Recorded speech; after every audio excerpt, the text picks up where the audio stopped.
ಬಿಸಿಲೋ ಮಳೆಯೋ ಚಿಗುರೋ ಹಿಮವೋ ಅಳು ನಗು. ಕೊರೋನಾ ಶುರುವಾದಾಗ ಅದೇ ದಿವಸ ಇವರು ಸಿಕ್ಕರು. ಇವರು ನನ್ನ ಇಲ್ಲಿ ತನಕ ಸೇವೆ ಮಾಡ್ತಾ ಇದ್ದಾರೆ.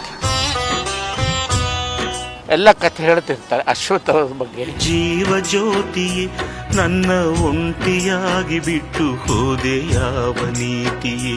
ಅಣ್ಣವ್ರನ್ನ ಯಾವತ್ತೂ ಸ್ಮರಿಸದೇ ಇದ್ದ ದಿವಸನೇ ಇಲ್ಲ ಅಂತ ಈಗಲೂ ಕೂಡ. ಶಿವಣ್ಣ, ನೀವು ಡಾಕ್ಟರ್ ರಾಜ್ ಅಶ್ವಥ್ ಅವರ ಸಂಬಂಧ ಒಂದು ನಿಮಿಷ ಕಟ್ ಮಾಡ್ಕೊಳ್ಳಿ. ಅಮ್ಮ ಹೋಗು. ಜಗದೊಳಗೆ ಮೊದಲು ಜನಿಸಿದಳು ತಾಯಿ, ತಾಯಿ ಲಾಲಿ ಹಾಡೋ ಭೂಮಿ ತಾಯಿಗೆ, ಲಾಲಿ ಹಾಡೋ ಹೆತ್ತ ತಾಯಿ. ನನ್ನ ಕಣ್ಣಿಗೆ ಯಾವ ತಿರುಪತಿ ತಿಮ್ಮಪ್ಪನೂ ಇಲ್ಲ, ಧರ್ಮಸ್ಥಳದ ಮಂಜುನಾಥನೂ ಇಲ್ಲ. ನಮ್ಮ ಅಪ್ಪನೇ ಸರ್ವಸ್ವ.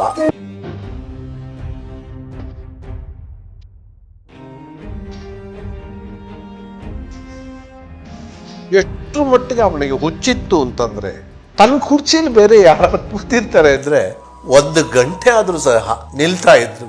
ಆದ್ರೆ ತಾನು ಮಾತ್ರ ಈ ಕುರ್ಚಿ ಬಿಟ್ಟು ಬೇರೆ ಕಡೆ ಕೂತ್ಕೋತಿಲ್ಲ.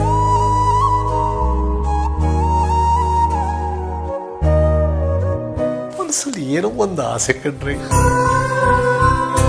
ನನಗೆ ಕಷ್ಟ ಅಂದ್ರೆ ಯಾರು ಬಂದು ಏನು ಮಾಡಬೇಕಾಗೂ ಇಲ್ಲ. ನಾ ಹೋಗಿ ಯಾರು ಭಿಕ್ಷೆನೂ ಕೇಳಲ್ಲ.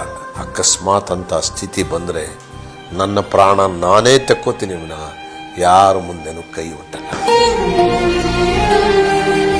ವಿಚಿತ್ರವಾದ ಮನುಷ್ಯ ನಮ್ಮಪ್ಪ.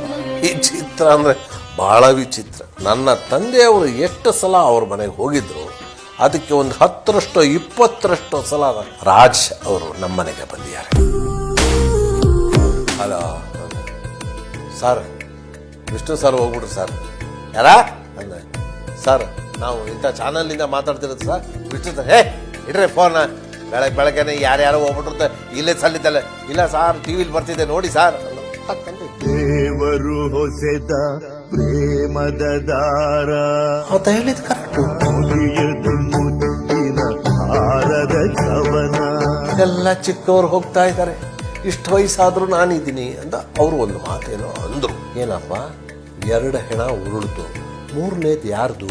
ವಿಧಿ ವಿಪರೀತ ವಿಧಿಯಾಕಾಶ ವಿಧಿ ವಿಲಾಸವೇ ಇದೇನಾ? 4ನೇದು ತಂದೆ.